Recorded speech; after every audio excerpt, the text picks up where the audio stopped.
흥미롭고 순조로운 대선은 있을 수가 없지요. 이재명 전 대표 사법 리스크가 끝난 줄 알았더니 다시 시작돼서 대선 정책은 다 어디로 가고 사법 리스크 전쟁만 잔뜩 눈에 보입니다. 저는 그동안 좀 이 대법원의 판결을 들은 이후에 너무 어이가 없어서 몸살을 좀 심하게 앓았습니다. 그래서 방송을 할 수가 없었습니다. 오늘에서야 이제 기침이 멈춰지고, 정확히 따지면 어젠데, 멈춰지고 이제 몸을 조금 추스릴 수 있게 되어서 오늘 방송하게 되었는데요. 제 판단이 무죄라고 예측했던 제 판단이 틀렸기 때문에 방송을 미뤘다거나 그런 것은 전혀 아닙니다. 저는 제 판단이 틀렸다라고 전혀 생각하지 않고 있고요. 그러한 판결을 내린 대법원 측이 고의적으로 악의적 판단을 내렸다라고 생각을 합니다. 법을 배운 저로서는 도무지가 납득이 되지 않는 판단이었기 때문인데요. 윤석열 등장 이후로 계속 검찰이나 법원의 힘을 구사해서 정치권에서 찌르고 막고 세월 다 보내게 생겼다라는 것입니다. 정치권에서 정책이나 국방 방향의 미래, 국제 무역 통상, 경제 문제의 개선점과 우리가 나아가야 될 길, 기타 등등등. 지금 트럼프 대통령은요, 2,000조 정도를 투자를 유치한다고 하네요. 물론 거기에는 금액에는 약간의 뻥튀기도 있겠지만 어마어마하게 기업 유치하느라 정신이 없고 그로 인해서 근로자 일자리 창출하느라 정신없고 관세 무역에서 중국하고 생산 능력이 누가 더 많이 갖느냐 싸움하느라 정신없는데 세계는 지금 제조업도 살리고 금융업 주도권 잃지 않으려고 관세 전쟁하고 있습니다. 우리는 지금 고작 대통령 될 사람을 그것도 국민의 50%의 지지를 받는 사람을 여태껏 가만히 있다가 그것이 오해든 아니든 간에 오해 살만한 행동을 한 것은 법원 아닙니까? 미리미리 판결을 안 하고 있다가 등록할 때 기회 엿보고 있다가 야당 대표를 번갯불 콩 구워 먹듯이 판결을 내려서 후보 자격 없는 것으로 만들어서 미리미리 정리해주면 좋지 않았습니까? 이거 자기들 근무태만 하고 있었던 것이라고 저는 생각을 하는데요. 이제 와서 이렇게 하는 것은 사법 쿠데타 한다라는 말이 안 나오는 게 이상하다라는 것입니다. 이런 예상 못했냐라는 것입니다. 듣기 싫은 짓은 왜 하고 듣기 싫은 소리는 듣기 싫어서 귀는 막고 민주당 후보를 날리려고 하니까 후보 없는 대선을 치르려고 하니까 이렇게 사건이 전개된 거 아니냐 이런 생각 들고요. 로그 기록 공개하라는 이런 소리 나오는 거 당연한 거 아닙니까? 그리고 7만 장 가까운 사건 기록을 넉넉 잡아 3일 그래요. 3일 만에 접속을 했다고 해서 봤대요. 이 말이 맞는지 틀린지 따질 수밖에 없는 상황이 됐지 않냐. 짝퉁 작발이 진성 작발보다 더 정치 공작, 정치 하면서 윤석열이 국민의힘에 와서 국민의힘 사람들이 데려다 놓고 그러면서 내란으로 탄핵돼서 집으로 돌아가면서 주변 사람들하고 한 얘기가 이기고 돌아왔어요. 5년을 하나 3년을 하나 그게 뭐 중요한 겁니까? 이기고 돌아왔는데. 이기고 돌아왔다. 지금 생각해 보니까요. 이 말이 빈말이 아니다라는 것입니다. 사법 리스크를 크게 만들어가지고 야당 대선 후보를 없애려는 그러한 의도가 있었다. 이 돌이켜보면 그런 생각하지 않을 수가 없다라는 것입니다. 법원은 윤석열과 한덕수와 짜고 판결을 내렸다는 것이 이 억지와 조지가 아니지 않습니까? 한덕수 씨도 이낙연 등 수박들과의 힘을 모아서 한덕수 단일 대우로 뭉치자 하면서 단일화 외치고 있지 않습니까? 김문수 씨는 결혼하기 싫다고 도망가는 꼴이 된 거고, 이 사람들이 이게 진짜라고 생각하십니까? 아니라고 생각을 하는데요. 이것도 다 계획이 대본에 다 있다라고 생각을 합니다. 이 사람들 뭐든 하든 간에 관심은 없지만, 한덕수로 하느냐, 김문수로 하느냐, 누구의 이름으로 하든지 간에 단일화는 할 것이다. 저는 그렇게 보여지는데요. 아니면 말고요. 그러하지 중요하지 않고, 지금 상황에서 중요한 것은 한덕수가 끝까지 레이스를 하면 이재명 전 대표에게는 불리할 게 없다라는 것입니다.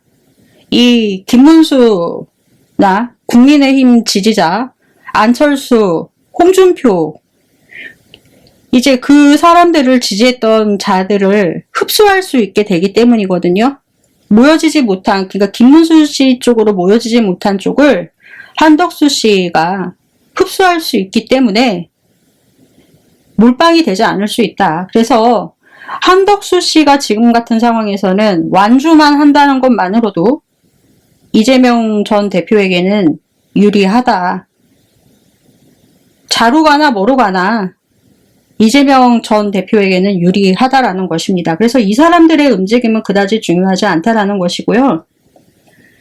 이재명 전 대표 판결 뒤 어떻게 해보려고 꼼수나 쓰고 이 실력으로도 안 되고 한 작전으로밖에 보여지지 않았고, 지지율 하락시키려고 작전을 짠 것 같은데, 이 선거라는 것이요, 실력도 엇비슷하거나 인물 면에서 이 팽팽하게 부딪힌다라면은, 그래서 지지율이 비둥비둥 했을 때 이것이 이제 지지율에 영향을 미칠 수는 있습니다.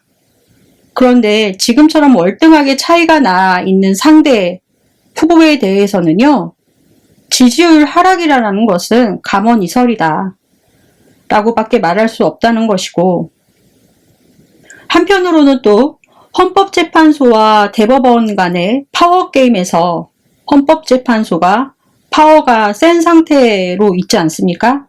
이번에 윤석열 탄핵건으로 헌재가 윤석열을 날리니까 이 파워게임에서 시기와 질투심이 있던 대법원이 이재명을 한번 날려보겠다라고 빨리 판결 내려서 자기들의 힘이 이만큼 있다라는 것을 과시하기 위해서 보여주기 위한 판사들의 쪼잔한 생각일 수 있다라는 점도 지난번에 말씀드린 바가 있습니다. 헌법재판소가 대중들에게 지금 난리가 나니까 대법원에서는 초조해서 헌재 판결 어떻게 해서 하여튼 이랬다. 어이가 없다라는 것입니다. 내부에서 자기들끼리 소위 검사했다고 판사했다고 영감 소리 듣고 판사님 소리 들어가면서 나이 새파랗게 젊었을 때 도둑질을 하든 사기질을 해 먹든 서로 덮어주고 기소권, 수사권 갖고 판결권 갖고 이렇게 행포 부리다가 그런 사람들 중에 대통령 되고 정치인 되고 하면서 이런 자들 이제 입법권까지 갖고서 됐단 말입니다. 이런 와중에 이제 윤석열 같은 대통령까지 나와가지고는 쫓겨나가는 와중에도 법원 판사들한테까지도 너 잘났네, 나 잘났네 하면서 싸우게 만들어서 판결 흐리게 해놓고 정치판을 이제 검찰 전쟁으로는 안 되니까 사법부 이용해서 칼부림하는 게 윤석열입니다. 자존심이 누가 더 세냐, 주도권을 누가 쥐느냐. 지금 나라가 이 지경인데 이렇게 황당한 판결을 내려서 사람을 두 손에 쥐락펴락 하려고 하는 것이 판사가 할 일입니까? 나라의 부채를 줄이고 예산 낭비를 줄이고 국가 치안과 국경을 잘 막아서 치안, 안보에 공헌한다는 이러한 굵직굵직한 민생과 안보와 국방과 예산 세금에 관련된 이러한 것들을 놓고 정치권에서 싸워야 옳지 않습니까? 선거하다 말고 그것도 서로 후보가 토론하다가 말한 것 가지고 뭐 엄청나게 본인들은 고상하고 깨끗한 것도 아니면서 국익은 또 내팽개친 상태 아닙니까? 정치권에 들어와서는 어디에서 민생의 민자도 모르면서 실정도 모르면서 사법부에서 꼴에 있었다라는 거 하나로 기어 들어와서는 정치하겠다라고 하고 평론하겠다라고 하고 장인 잘 만나고 부모 잘 만나고 그러면서 공천 자리 하나 달라 그래서 하던 일 안 되면은 공천 달라 그래서 정치권에 들어오고 그렇게 하다가 안 되면은 평론하겠다라고 씨부리면서 제대로 똑바로 보지도 못하고 상식도 없고 공부도 더럽게 못하는 것들이 국민들 갈라치기나 해놓고 아주 진짜 다양하게 날뜁니다. 여러분 구분을 잘 하셔야 됩니다. 헷갈리실 때는요. 주도권 싸움을 보시면 답이 보인다라고 생각을 하는데요. 검찰공화국이 돼서 변호사, 판사들이 정치권에 기어들어와서는 국민들 걱정은 안 하고 경제도 고민 안 하고 자기들끼리 무슨 법 해석 잘하네 못하네 하면서 싸우기는 합니다. 이거 미친놈들입니다. 그래서 법조인 출신, 교수 출신, 기자 출신, 경영인 출신, 의사 출신들은요. 정치를 해서도 안 되고요. 대통령으로 뽑아서도 안 된다라는 것입니다. 적어도 국회의원으로 10년 이상 해봐서 밑바닥부터 해본 사람만이 국회의원 해봐야 되는 것이고요. 이러니까 개혁이 안 된다라는 것입니다. 법조인들은 법 왜곡이나 해서 법비라는 소리나 듣고 서울대 나왔지만 서울대 법학과가 뭔 잘못이 있습니까? 서울대 법학과 나와서 잘못하는 새끼들이 잘못한 거지?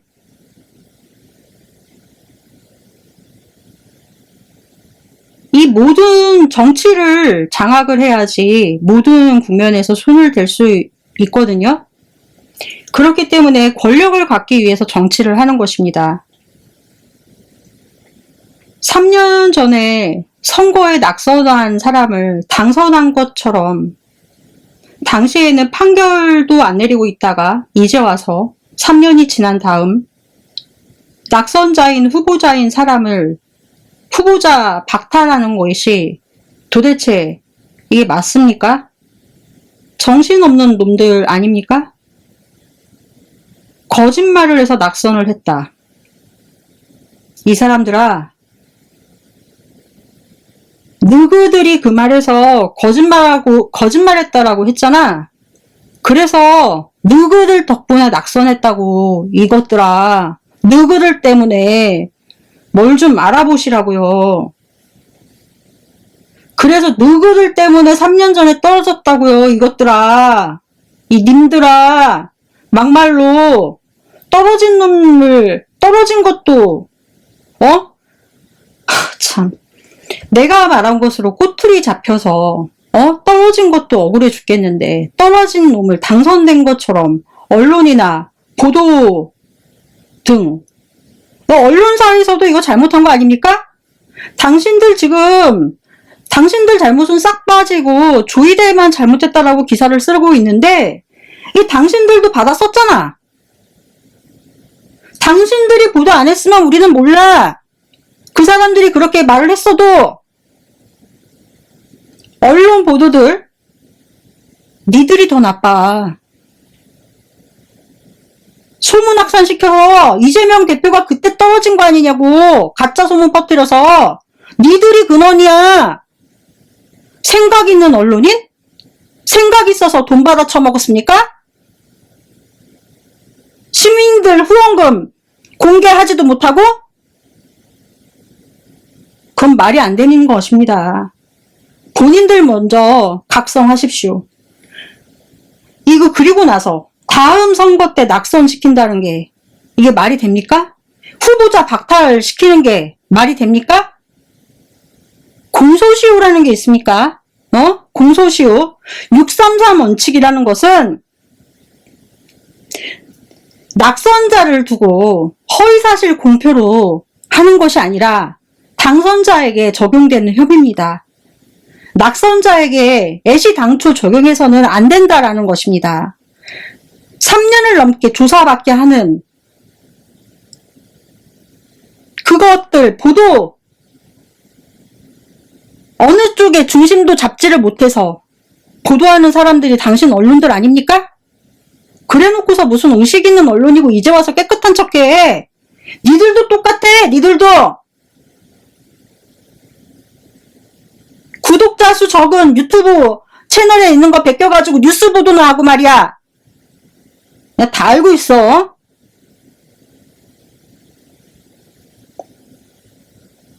낙선자를 허위사실 공표로 적용되는 혐의를 적용했다. 그러면 한 예로 합시다. 한동훈 후보가 SNL에 나가서 본인이 탄핵을 막았다, 내란을 막았다라고 했어요. 그래요. 일부 막은 거 인정합니다. 하지만 본인 혼자 다 막았다라고 말을 했다라고 칩시다. 그러면 혼자 다 막았다. 이 말은 거짓말입니다. 그렇지 않습니까? 선거하는 과정에서 참여를 한 거지 이 사람이 내란 사태를 다 막은 건 아니지 않습니까? 그러면 이 한동훈 씨가 언제일지는 모르지만 선거 후보로 나왔을 때 당선을 눈앞에 두고 있을 때 지금 이 순간 했던 얘기를 끌어들여서 고소를 하고 3년, 6년 넘게 조사받고 있게 하다가 시일이 흘러서 당선이 눈앞에 두고 있을 때 당신 거짓말하고 허위사실 유포하지 않았냐고 하면서 검사가 기소하고 계속 미루고 몇 년을 미루고 있다가 선거 나가려고 했을 때 지금처럼 이렇게 대법원에서 판결 내려도 된다는 말입니까? 아니 실례로 말하는 것입니다. 범죄라는 것이 뭡니까? 형벌이 법률 효과로서 부여되는 것이 범죄인 것입니다. 그 행위를 했을 때 형벌이 부과되느냐, 법에 규정이 되어 있느냐, 이것이 형법입니다. 보완처분이라는 게 있습니다. 여러분께서 아시는 분도 계실지만은 모르시는 분들이 더 많으실 것입니다. 형사법에 의한 제재는 두 가지가 있어요. 형벌과 보완처분. 형벌은 이 법학을 공부하는 사람이라면 아실 것입니다. 제가 최대한 쉽게 설명을 해드린다고 해도 어쩔 수가 없어요. 저처럼 쉽게 설명하고 자세하게 설명해주는 사람은 아마 없을 것입니다. 법 용어에 대해서 설명을 해주는 법원 관련 사이트에서 종사하시는 분들이나 변호사분들, 과거 검사직에 있다가 변호사 하시는 분들도 마찬가지일 것입니다. 제가 설명해 드리는 걸 못 알아들으시면요, 못 알아들으시는 것이라고 생각을 하시면 될 것 같아요. 왜냐면은 그냥 무조건 외워야 되는 것이지, 이거는 당신들이 이해를 하고 말고가 아니야. 법은 정해져 있기 때문에. 무슨 말씀인지 이해하셨죠? 이 법학을 공부하면요, 명시적으로 9가지로 규정이 되어 있어요. 사형부터 시작을 해서 징역, 금고, 따다다닥 해서 9가지로 정확하게 딱 정해져 있다 말입니다. 형벌은 딱 9가지만입니다. 다른 것은 형벌이 아닙니다. 내가 왜 이런 거를 정치 평론하는 채널에서 설명을 해야 되느냐? 아마 여러분들, 저희 채널을 들으시는 독자 여러분들께서는 시야가 굉장히 넓어지셨을 것이고, 제가 하는 말을 의원들 분들께서도 많이 하실 것이고, 제 말을 이제 타 채널에서 본인들이 말했다라고 많이 하는 것도 들으셨을 것입니다. 그래서 어떤 때는 다른 건 다 좋은데, 이제 오늘 마지막 부분에서 말씀을 좀 드려볼까 하는 부분인데요. 이재명 전 대표도 이제 어느 정도 지지율도 안정권에 들어와 있고, 급한 불도 이제 제일 급했을 때가 연예인이었었어요. 연임. 그때 연임을 하지 않았더라면 지금 대선 후보로 나오시기 힘드셨고, 소위 말해서 이재명 1국 체제라는 말로 듣기가 힘들었을 것입니다. 새해를 만들기 힘들었기 때문에. 그런데 본인이 하지도 않은 말을 소규모 유튜브라고 그 말을 가로채서 자기가 먼저 했다는 말로 하고, 그러니까 니들이 이제 알아서 다 하라고. 나는 이제 정치 관련해서는 안 하고 철학 관련해서 이제 니들이 못 알아듣는 얘기 할 거야. 그러니까 본인들이 이제 다 했으니까 본인들이 아이디어 내서 이제 본인들이 다 해. 사람을 바보를 만드는 것도 유분수고 그래요. 이게 좌절이야, 이게. 그러니까 정치하는 사람이나 정치 유튜버 하는 사람이나 다 똑같아요. 제가 봤을 때. 지금까지 보니까 여러 가지 생각이 이재명 대표의 대법원 판결을 나면서 여러 가지가 이렇게 겹치니까 몸이 아픈 거야. 제가 어렸을 때요, 제가 원하는 거를 하지 못하거나 제가 원하는 걸 이루지 못하면 저는 몸이 아파버리거든요. 근데 대법원 판결이, 이건 내가 법을 공부하고 나 우등 졸업한 사람인데 이건 아니거든. 그 사람들 그래도 선배란 말입니다. 학교 선배면 선배답게 해야지. 후배들 보기 부끄럽지 않은 선배가 적어도 돼야 되지 않습니까? 이건 아니다. 시대의 흐름, 지금 시대에 또 다른 사람 써먹지 마. 경고하는 거야. 내가 최초로 말했어. 지금 시대 정신은요, 뭐라고 생각하십니까, 여러분? 지금 시대 정신은 이재명이에요. 이재명. 그리고 당신이 이재명 전 대표를 갖고 영화가 나올 것이라고 말하지 않아도 이미 극본 쓰고 시나리오 작업 들어가고 시납시스 작업 들어가고 있어. 네가 말하지 않아도 다 하고 있다고. 아유 진짜 남의 말 가서 가로채지 마. 그러니까 니들끼리 알아서 다 해. 이제 나는 이러한 정치인들이나 이 유튜버들이랑 똑같아. 자기가 하지도 않았으면서 자기가 했다고 가로채고, 자기 공 인정 안 했다고 어서 막 속상하다고 막 외쳐대잖아요. 그럼 니는 네가 애국보수 진보개혁방송이야? 야, 그거 내 정치 철학이라고 얘기했잖아. 아주 계좌 후원까지 걸고 뻔뻔하게 이루 말할 수가 없습니다. 구독자가 깡패라고. 그러니까 니들끼리 해. 난 이제 정치 평론 부분에 대해서 이재명 대표에 대해서 어떤 거든지 아이디어 안 줄 거야. 니들끼리 해먹어. 하지만 내가 할 수 있는 부분은 정치 철학 관련해서만 얘기할 겁니다. 광범위적으로. 니들끼리 해먹으라고. 그러니까. 아무튼 다소 사적인 얘기가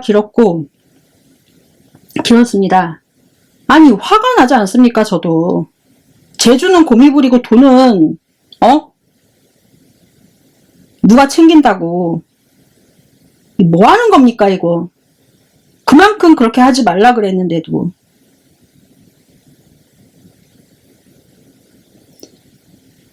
이제 9가지 예외에는 나머지는 다 형벌이 아닙니다. 이건 여러분들도 알고 계시면 좋은 기초 상식이에요. 나머지 형사 제재는 다 보완 처분입니다.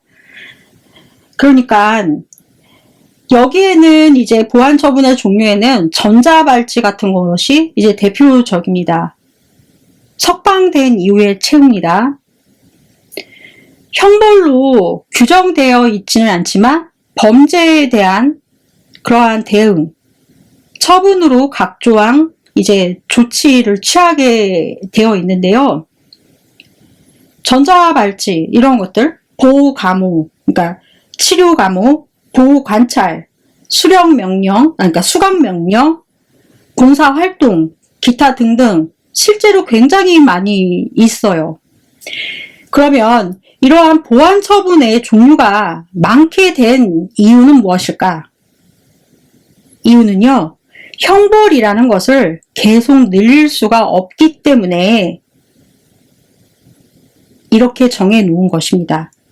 이 법문에 대한 해석도 이제 오늘이 아마 마지막일 것입니다. 다음번부터는 정치평론 하다가 내가 성질이 들어질 것 같고 남해하고 뭐 이렇게 아니 게임도 안 되는 사람하고 네가 먼저 했냐 내가 먼저 했냐 왜 내가 이런 걸로 싸워야 되고 내가 이 귀한 시간에 내가 왜 체력을 낭비를 해야 되냐고. 이건 아니다. 그래서 다음번부터는 정치 철학 얘기를 지금 진도 나갈 것도 한두 가지도 아니고 이제 그래서 어려운 뭐 법학 얘기 해봤자 여러분들도 뭐 조회도 안 나오고 안 들으시고 들으시는 분들도 정해져만 있어서 민주당 몇몇 의원하고 몇 명 이제 구독자님들만 들으시는 것 같아서 이제 뭐 요 부분 얘기는 오늘이 마지막이 될 것 같습니다. 저도 이거 비싼 돈 주고 가서 학교에서 공부하고 해서 배운 거 알려드리는 거예요. 고급 정보예요. 그러니까 잘 들어보세요. 그런데 이렇게 된 이유는 형벌이라는 걸 계속 늘릴 수 없기 때문에 이렇게 정했다. 이 두 가지의 결정적 차이는 무엇이냐? 보완 처분과 형벌의 결정적 차이 무엇이냐? 범죄의 성립 요건 중에 이 책임이라는 부분이 있습니다. 범죄인, 즉 피고인이라고 하죠. 범죄인의 책임을 전제로 이 책임을 묻습니다. 형법에서는 아주 중요한 원리입니다. 이것을 이제 책임주의 원칙이라고 하는데요. 형벌이 있어야만 책임을 질 수 있다. 그래서 형벌은 과거에 자신의 이제 한 행위, 즉 범죄 행위를 묻는 것이 형벌인 것이고 보완 처분은 반대입니다. 앞으로 장래, 미래를 향해서 장래에 이 장래라는 것은 무엇이냐? 재범을 예방하기 위해서 부과하는 것인데요. 이 재범을 예방하기 위해서 부과하는 것을 이제 보완 처분이라고 하는 것입니다. 이 점을 이렇게 구별하시면 됩니다. 이렇게 이원론적으로 구분하는데 아니라고 하는 사람들도 있지만 대다수가 이렇게 구분을 하고 있다. 그래서 현행 헌법 아니, 형법이 이렇게 구분을 짓고 있습니다. 형벌과 보완 처분의 차이는 형벌은 과거의 범죄 행위의 그러니까 책임을 묻는 것이고, 보완 처분 같은 경우는 앞으로 범죄를 예방하기 위해서 하는 것이다. 감기약을 먹어서 발음이 좀 부정확하는데요. 죄송합니다. 그러니까 전자발찌도 재범을 막기 위해서 형벌을 받은 사람에게 이미 징역이 종료된 이후에 전자발찌를 채워서 이제 사회에 돌려보내는 거지 않습니까? 그러면 전자발찌는 과거의 책임을 바탕으로 채우는 것일 수도 있지만, 원칙적으로는 이러한 성범죄 관련 이 범행은요, 장래 재범의 우려가 높기 때문에 보완 처분이 필요해서 재범을 막기 위한 처분이라는 것입니다. 그래서 일정 기간 동안 이 보완 처분의 행정명령을 잘 이행하고 한다라면은 나중에는 다 이제 풀어주고 관리 감독에서 이제 제외가 되는 것입니다. 국회의원 여러분들께서 아셔야 되는 것이요. 미국 FBI에서는 이러한 범죄에 대해서 성범죄까지도 관여를 잘 안 하지만, 이런 것들은 이제 일반 경찰에서 관여를 하고 있고, FBI에서 두 눈을 부릅뜨고 관리하는 관리 대상 범죄가 있어요. 동물 학대 범죄입니다. 특히 동물을 신체를 이제 훼손하는 범죄. 이러한 범죄에는 FBI에서 따로 예의주시하고 엄중하게 관리를 하고 있는데요. 동물 범죄가 단순히 동물의 이제 신체를 훼손하고 이렇게 이렇게 죽이고 이런 것에서 끝나는 것이 아니라, 이 사이코패스라든지 이러한 연쇄살인범들, 특히 이 가혹한 성범죄자들, 이러한 자들의 특징은 동물로부터 시작을 한다라는 것입니다. 우리나라는 동물을 재산으로 보고 있어요. 의원님들 잘 들으셔야 돼요. 언제까지 이렇게 볼 거냐는 것입니다. 동물 관련해서 학대하는 범죄 따로 관리해야 한다라는 것입니다. 동물 범죄가 진화되면 사람으로까지 이어진다라는 것이 학계의 전반적인 의견이고, 미국은 이태리나 이런 쪽은 우리보다 이 범죄 연구가 굉장히 역사가 깊습니다. 우리나라는 이제 시작하지도 않았고, 소위 말해서 아직까지도 연구했던 사람들 일부분들 피 빨아먹고 살고 있는 나라가 우리나라고, 국가가 해준 게 뭐가 있습니까? 솔직한 얘기로.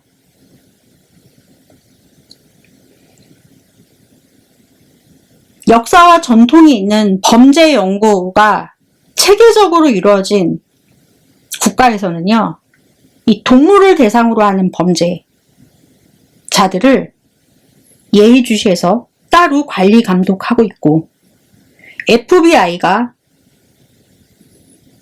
따로 관리하고 있을 정도로 개별적으로 보는 사안이다.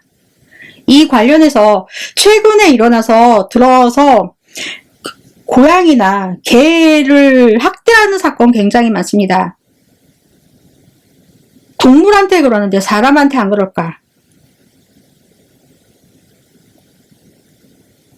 시간이 흐르면 그렇게 변하는 게 대부분의 학설입니다. 우리나라만 연구가 안 됐을 뿐이고, 우리나라에만 그러한 범죄 행동 실태 연구가 우리나라에만 미진합니다. 그리고 범죄에 의한 증거물 보관, 장소 또한 없습니다. 그렇기 때문에 수십 년 전 된 증거물이 미국에서는 그런 걸로 인해서 사건이 해결이 됐습니다. 사건은 추적하는 자가 멈추지 않으면요, 그 사건은 종결된 사건이 아니라고 배웠습니다. 근데 우리나라는 유영철이 때렸던 정으로 호두를 깨먹고 있어요. 누가? 경찰관들이. 그게 뭔지 몰라요. 보관이 그렇게 마구마구 돌아다니고 있다라는 겁니다. 서양에서는요, 증거물 보관실이 따로 되어 있어서 일정한 습도, 박물관처럼 온도를 맞춰가지고 따로 보관하고 훼손되지 않게 그 보관실을 관리하는 사람 역시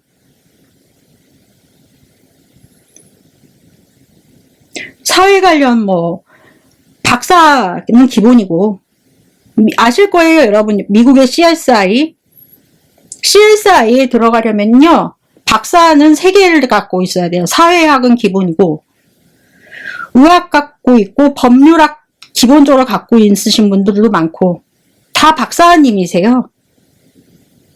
곤충학 박사부터 시작해서 다 있습니다.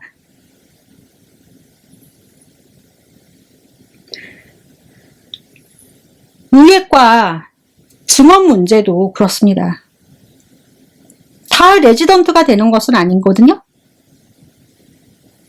그러면은 6년으로 수료를 마치는 사람들은 그쪽으로 빠져가지고 범죄, 시신부검 이런 쪽으로 유턴을 할 수도 있는 것입니다. 국가가 나서서 움직여야 한다라는 것입니다. 잠깐 옆길로 샜고요. 왜냐면은 그동안 이런 말들도 좀 하고 싶었는데, 이제 어차피 정치 얘기는 이렇게 해서 제가 저 말고도 이재명 대표를 자기가 먼저 말했다고 해서 지지하고 하는 사람들을 많이 있기 때문에 안정권에 들어와서 저는 이제 정치 관련 얘기는 이제 그만 할 거기 때문에 말씀을 드리는 것입니다. 마지막이기 때문에.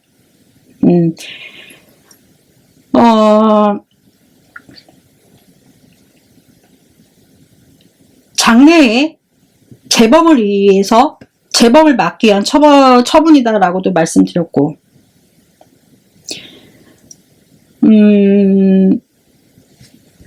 헌법 제13조 제1항과 형법 제1조 제1항 이 두 조항은요, 소구표 금지의 원칙과 죄형 법정주의를 말하고 있어요. 그러니까 행위시 법이 아니라 그 이후의 법으로 범죄를 처벌할 수는 없다라는 얘기를 하고 있는 법입니다. 입법부가 범죄의 규정을 새로 만들어요. 그전에는 이 법이 없었는데, 이 법이 없었을 때 했던 범죄를 처벌할 수 있느냐? 없다. 이것이 이제 소구표 금지의 원칙이죠. 과거의 행위에 대해서 처벌할 수 있느냐? 이것이 이제 소구표라는 것입니다. 이게 금지되어 있다라는 것입니다. 죄형 법정주의의 정의에서는 미리 행위 이전에 미리 법률을 만들어 놓아야 한다. 그래야 그 법을 보고 범죄구나, 처벌될 수 있구나, 이렇게 판단을 내릴 수 있다라는 것입니다. 이것이 근대 합리주의적 해석입니다. 계몽주의의 영향을 받은 합리주의식 해석이라는 것입니다. 이런 식의 생각이 죄형 법정주의에 깔려 있다라는 것입니다. 근대적인 인간관, 합리적인 인간관, 인간은 이성적으로, 합리적으로 판단을 할 것이다. 그러면 미리미리 법률로 정해줘라. 그래야 나중에 가서 이렇게 했지? 라고 해서 처벌하면 이것은 완전히 자의적인 인권남용, 그러니까 자의적인 권력남용이라는 것입니다. 말이 잠깐 틀렸어요. 근데 이전에는 그렇게 했습니다. 그렇게 했기 때문에 여러 피해가 발생을 했고 그렇게 못하도록 막은 것이 이제 제형 법정주의지 않습니까? 처벌을 하는 경우라도 형법 규정의 범위 내에서만 처벌을 할 수 있다. 예를 들면 징역 10년 이하 이렇게 써 있어요. 그러면 10년까지만 처벌을 할 수 있다라는 것이지 10년 이상은 처벌을 못한다는 것입니다. 정해진 한도 내에서 이 10년이라는 한도 내에서만 된다라는 것입니다. 그러니까 10년 이상은 안 된다라는 것이죠. 권리 보장적 역할도 형법 규정은 하고 있다라고 과거에 말씀드린 바 있습니다. 형법에 규정되어 있지 않으면 해도 된다. 적어도 형벌은 받지 않는다. 그래서 형법은 인권 보호의 역할도 하고 있다. 이런 말씀 드린 적 있습니다. 이런 얘기가 되는 것이죠. 이것이 이제 보장적 의미입니다. 국가기관에 권한을 줘서 규제를 하는 역할을 하는 이제 이것을 통제를 하고 이러한 내용을 이제 하는데요. 동시에 그 범위까지만 규제를 할 수 있다. 규제가 가능하다. 권리를 보장하는 역할을 반대로 할 수 있다. 긴장 관계이고 이제 이것은 타협선이라는 게 존재한다라는 것입니다. 국민의 자유를 어디까지 규제할 수 있겠냐?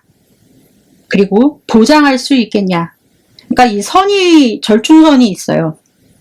그 절충선에서 긴장 관계가 규제 관계가 왔다 갔다 한다라는 것입니다. 형법은 정치적인 법입니다. 정치적인 법. 국가 권력이 어떠한 정당이 집권을 하느냐에 따라 형법이나 형사소송법의 내용이 달라질 수 있습니다. 형법은 좀 개정하는데 시간이 오래 걸려요. 형법은 오래 걸리지만 형사소송법의 경우는 자주 달라집니다. 권력적인 법이라고도 할 수 있는 게 형사소송법입니다.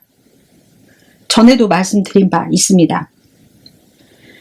형벌권은 국가 권력의 이제 소위 말해 포기할 수 없는 큰 권력 중 하나입니다. 자기가 국가라고 주장할 수 있는 것 중에 하나가 형벌권이죠. 이 국가 권력에 대해서 저항하는, 긴장하는, 충돌하는 부분, 그 지점에서 이것이 이제 나타나는데요. 이 규정적인 선을 놔두고 더 올라가느냐, 규제가 더 내려오느냐, 조금 전에 말씀드린 바 같이 왔다 갔다 이것들이 이제 상황에 따라 바뀌게 된다라고 볼 수 있습니다. 앞에서 설명드렸던 제형 법중주의에 대해서 조금 더 자세하게 설명을 좀 드려보도록 할게요. 아시겠지만 일정한 행위를 범죄로 규정을 하고 형벌을 부과하려면 반드시 행위 이전이라고 말씀드렸어요. 이 미리 이것이 이제 소급표 금지의 원칙이다라고 말씀드렸고 행위 이전에 미리 의회에서 중요합니다. 제정된 법률로 의회에서 제정된 법률로 이것이 이제 법률주의를 기본으로 하는 법률주의라는 것이죠. 의회에서 제정된 법률주의에 의해서 명확하게 규정해야 한다. 명확성이라는 것입니다. 명확하게 규정해야 한다. 명확성의 원칙인 것입니다. 유추해석 금지의 원칙, 법률주의의 원칙, 소급표 금지의 원칙, 아까도 말씀드렸듯이 미리 정해라 소급표, 명확성의 원칙, 유추해석 금지의 원칙, 이 유추하지 마라. 이 유추라는 것은 무엇이냐? 비슷한 것을 적용하지 마. 니들 맘대로 비슷한 거라고 이 사건에 적용하지 마. 적용시키는 것입니다. 그 말을. 한마디로 따지면 법률 없으면 범죄가 없고 법률 없으면 형벌도 없다. 이 말입니다. 결국 범죄와 형벌은 법률로서 정해야 한다. 단순히 법이 아니라 단순히 법 아닙니다. 법률입니다. 구분 잘 하셔야 합니다. 제형 법정주의란 국가의 형벌권을 제한하겠다라는 뜻입니다. 형벌권은 국가가 행사하는 형법을 제한하겠다라는 것이에요. 제한한다라는 것이에요. 국가의 행사를 제한하는 것입니다. 형벌권, 형법은 백성의 입장에서 피통치자, 그러니까 지배를 받는 입장에서 통치를 받는 입장에서 주장되는 것이 형법입니다. 법률이라는 것이 중세에서 근대로 넘어오는 과정에서 이제 시민혁명이 막 일어났어요.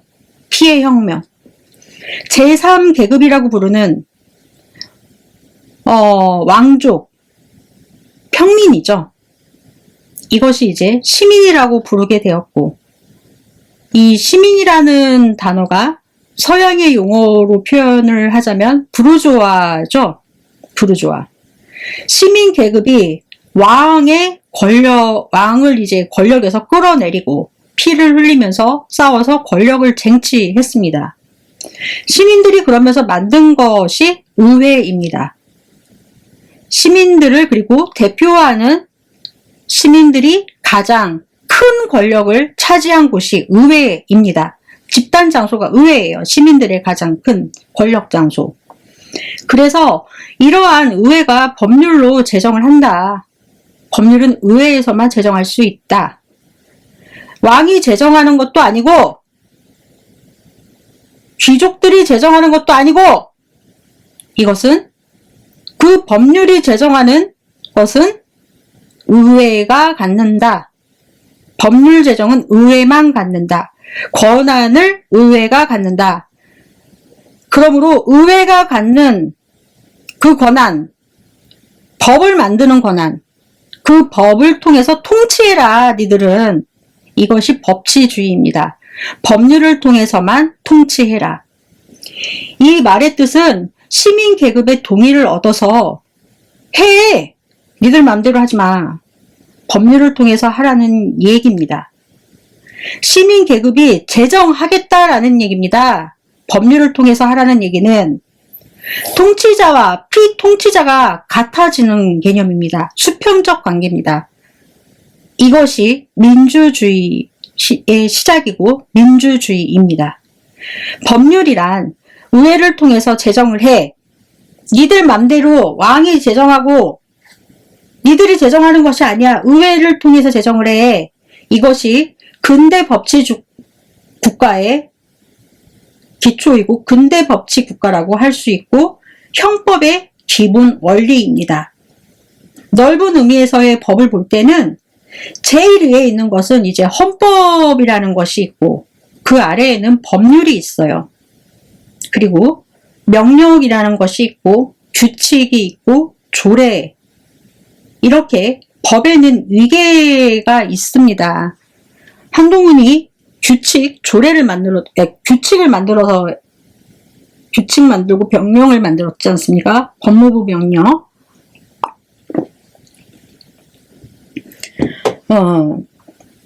효력은 위로 올라갈수록 높아지게 되는 것입니다. 헌법도 의회에서 제정은 하지만 헌법은 국민 투표를 거쳐서 정하는 국가의 최고법이고 기본법입니다. 그 다음이 법률입니다. 법률은 의회에서만 정할 수 있다. 의회에서만 제정된 것이 법률이라고 정하고 있습니다. 이 명령 규칙은 넓은 의미에서 법률이라고도 볼 수는 있지만 명령은 행정부가 그냥 정하는 것이에요. 대통령령, 노동부령, 기획재정부령, 기타 등등 그러한 것들은 다음 규칙은 이제 한 단계 낮은 것입니다. 행정부가 정하는데 구체적인 내용을 이제 규칙에 위임해서 정한다라는 것입니다. 다른 기관이 이런 것들은 할 수가 있어요. 대법원 규칙, 이런 것들, 법무부 규칙, 이런 것들. 행정부나 사법부는 범죄를 정할 수 없다라는 것입니다. 이것이 입법권입니다. 입법. 국가가 지닌 가장 큰 권한은 입법부에 있습니다. 사법이 아니라. 이 입법은 의회에 있는 것이고 이것이 대의 민주주의, 의회 민주주의입니다. 처벌하는 범죄를 만들 수 있는 것. 이렇게 정해놓은 원칙인데요. 이것은 중세시대부터 현대에 이르기까지 받아들여져 있는 형법의 기본적 원칙, 원리로 전 세계에서 사용되고 있어요.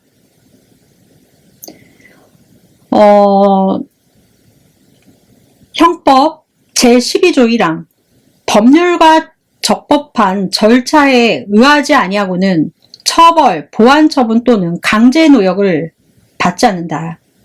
여기서 처벌, 강제노역은 형벌이라는 것입니다. 이때 법률이라는 말은 명시적으로 들어가 있습니다. 적법한 절차, 아까 말씀드린 바와 같이 적법한 절차가 법률입니다. 법과 다르다라고 말씀드렸습니다. 제형 법정주의를 이야기하는 것입니다. 적법 절차의 원칙. 현대에서는 점점 절차를 강조하는 경향으로 바뀌고 있습니다. 실체법뿐만 아니라 절차도 적법해야 한다. 제13조 1항은 행위시 범주의.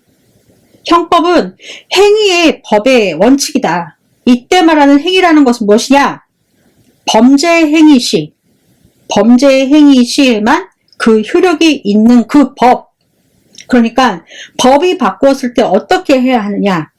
이런 데에서 행위, 네가 행동한 그 행위, 그 당시에 효력이 있는 그 법, 네의 그 행위의 그 법이 적용된다는 것을 원칙으로 하고 있고 그 행위가 범죄 행위다. 그것을 형법으로 규정해 놓고 있는 것이 형법 제1조 제1항에서 이렇게 말하고 있는 행위시 처벌, 행위시 법률에 의해서 그 범죄를 처벌한다. 이것이 행위시 법률주의입니다. 그래서 헌법 제13조 제1항과 형법 제1조 1항 이 두 조항은 소급표 금지의 원칙과 제형 법정주의를 말하고 있습니다. 그러니까 앞전에도 말씀드렸지만 행위시 법이라는 말은 그 이후의 법으로 만들어진 법, 그 법으로는 그 범죄를 처리할 수 없어. 그러니까 아무리 이 사람이 그 행위를 해서 그 범죄가 성립이 된다 할지라도 법률이 없으면 처벌할 수 없다. 지금 이 법률이 만들어졌어요. 지금 이후에 처벌할 수 있지. 이전 것은 처벌할 수 없다.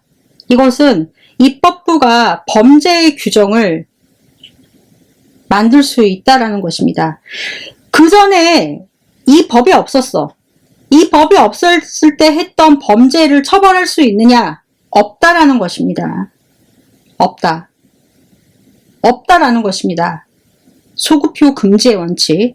과거의 행위에 대해서는 처벌할 수 있냐? 금지되어 있다. 소급해서 해석하지 마라. 행위 이전의 것은 처분할 수 없다. 라는 뜻입니다.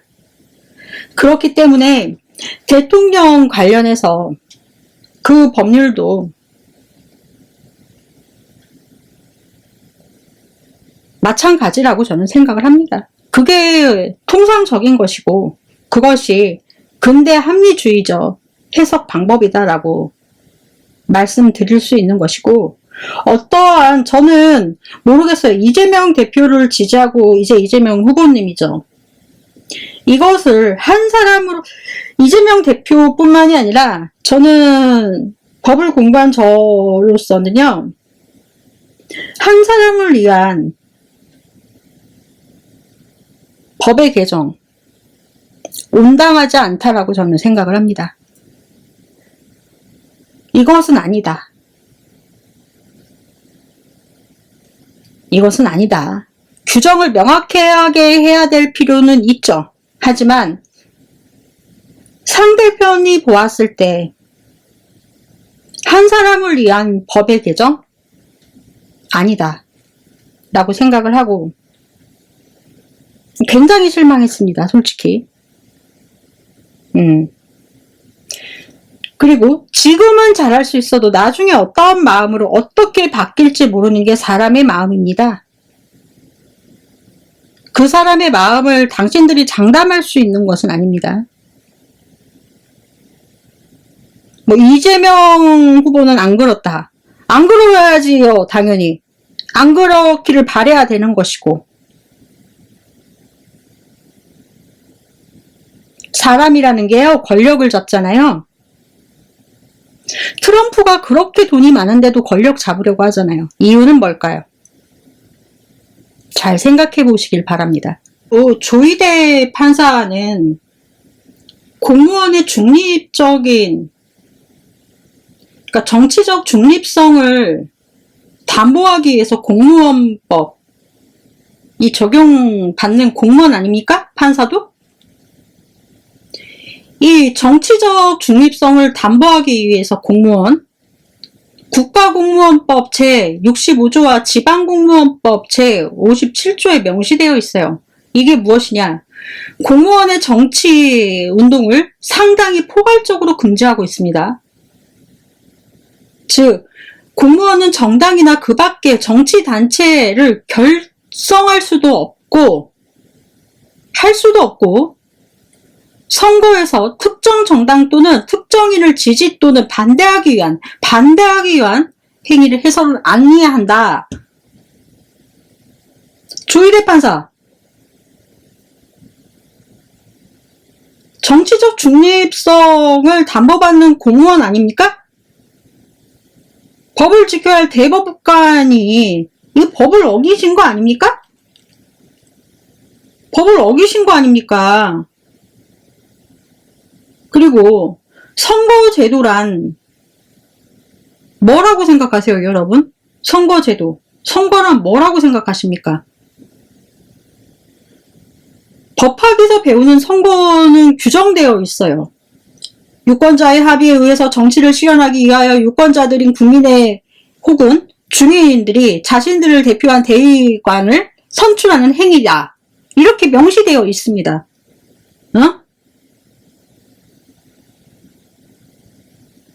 선거인, 누구를 당선인으로 선택할 것인가에 대한 개별적인 의사표시인 게 투표입니다. 선거와 투표 달라요. 선거는 집합적인 합성행위로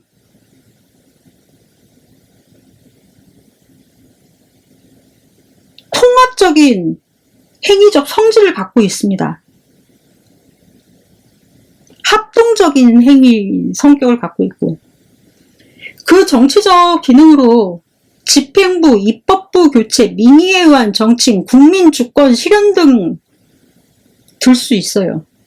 선거에서 가장 중요한 요소는 유권자의 의사가 선거 과정을 통해 굴절될 수 있느냐 없느냐, 관철되느냐입니다. 이러기 때문에 당선자한테 633 원칙이 적용받는 겁니다. 당선된 이후로 신속하게 적용받아야 처벌을 해야 되기 때문에 633, 6개월, 3개월. 근데 누가 낙선자한테 633을 적용합니까? 조희대 대법관, 당신이 유권자의 의사 표현을 할 수 있는 투표를 할 때 당신이 당신이 지금 왜곡되게 관철시켰어.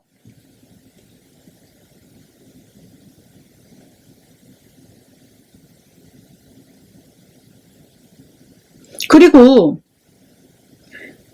선거에 출마한 출마자는요, 유권자의 의사를 존중해야 될 정치적 의무 있어요. 예전에도 말씀드린 바 있습니다. 이 후보자에게는 정치적 의무는 있지 법적 의무는 인정하지 않고 있는 게 법입니다. 정치적 의무를 졌기 때문에 낙선한 거 아닙니까? 근데 실형을 내려서 법적 의무를 인정해야 합니까? 당신 먼저 책임져. 당신 공무원의 정치적 중립을 당신이 어겼어. 당신이. 국가의 녹을 먹고 살면서 어?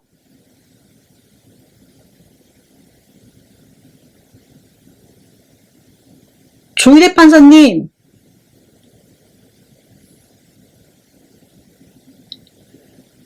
모든 범죄는 반드시 보호법익을 가지고 있어야 된다라고 배우지 않았습니까? 형법의 원칙 기본 아닙니까? 범죄로 어떠한 행위를 처벌을 주려면 그럴 만한 가치가 있어야 하는 것이 보호법익 아닙니까? 정말 창피합니다. 선배로서도 창피하고 법 말하기도 싫고요. 그만큼 처벌을 줄 만큼 중요한 행위여야 한다라는 것입니다. 특정한 범죄 행위가 보호법익을 침해했다라고 판단이 되고 침해할 위험이 있어야 하고 그 범죄로 규정이 지어져서 그 보호법익이 보호된다라고 할 때 처벌을 할 수 있다라는 것입니다. 아무 행위나 범죄로 규정해서는 안 된다라는 것인데 당신이 아무 행위나 규정으로 됐잖아. 낙선자한테. 모든 범죄는 반드시 보호법익을 갖고 있어야 해요. 여러분 알고 계셔야 합니다. 중요한 부분입니다. 법조문을 해석할 때는요. 법을 어떻게 해석 잘 했냐 못했냐고 할 때는요. 범죄의 보호법익이 무엇냐에 따라 그 해석이 달라질 수 있어요. 이 보호법익은 어디까지 처벌을 할 것이냐. 구체적인 범죄 행위가 어디까지냐 아니냐. 이 무엇이냐에 따라 처벌이 달라질 수 있습니다. 그렇기 때문에 법 철학도 공부하고 헌법이 어렵다라는 것입니다. 인권법도 어렵고 생명, 신체, 재산은 개인에 대한 보호법익입니다. 사회의 도덕과 공공의 안전, 사회에 대한 보호법익입니다. 국가가 갖고 있는 보호법익은 뇌물죄의 경우는 공무원의 공정한 기능을 해친다고 보기 때문에 국가의 기능을 해친다고 보기 때문에 국가의 보호법익입니다. 아무리 김건희가 디올백을 받았다고 할지언정 공무원이 아니라고 할지언정 공무원의 가족 아닙니까? 친족 상도례 법상 윤석열과 김건희는 뇌물죄에 해당이 됩니다. 어디서 빠져나갑니까? 범죄로 처벌하는 것이 옳다.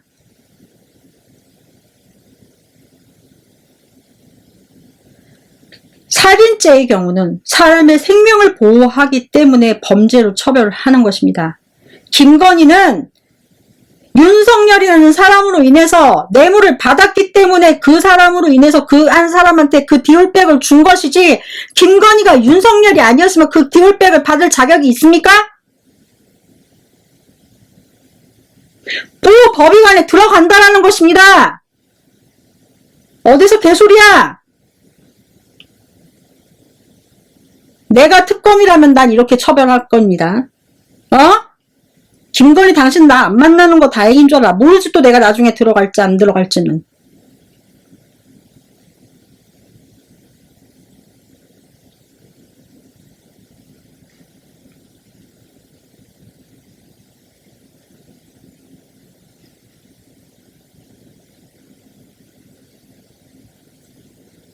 형법은 다른 법적인 수단을 썼어도 해결되지 않을 때 보안 처분,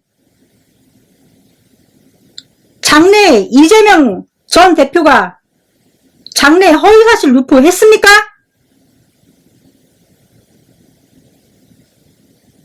그리고 무죄로 하급 법원인 고등 법원에서 무죄로 판결이 났지 않습니까? 그러면 대법원에서 그 무죄 판결을 뒤엎을 만한 근거와 원심을 뒤엎을 만한 판결에 대한 거를 내려야 되지 않습니까?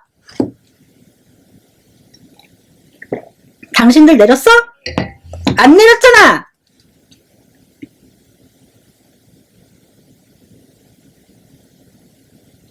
무조건 싹 다 잡아 때려 죽여버리자?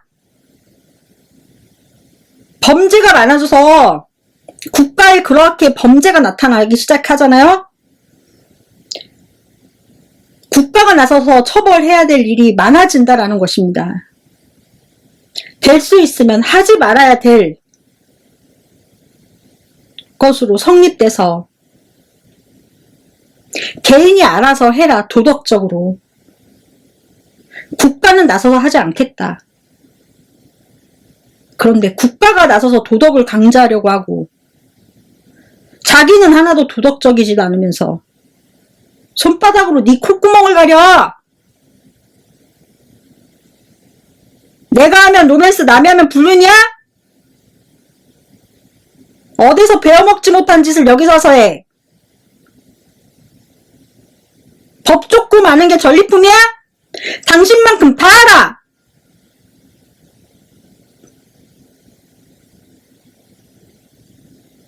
형법에 규정된 만큼만 처벌할 수 있다라고 했어요. 조희대 법관. 그렇기 때문에 형법에 규정된 만큼만 형벌권이 될 수 있으면 처벌하라! 그렇게 처벌하면 안 된다!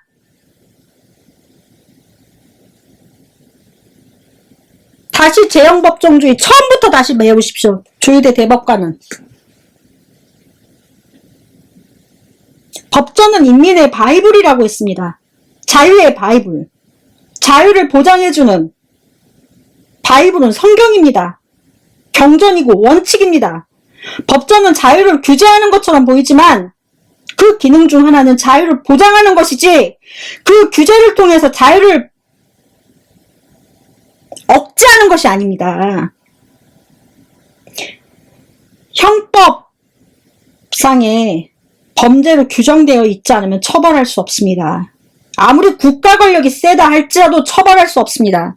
그것이 법을 집행하는 가장 근본인 재형 법정주의의 기본적인 원칙입니다. 화가 나서 말을 이을 수 없으네. 그렇기 때문에 저는 이재명 전 대표가 대법원에서 무죄가 나온다는 판단이 제 판단이 틀리지 않았음을 앞전에서부터 다 설명하고 말씀드린 바입니다. 그들의 판단이 틀렸습니다.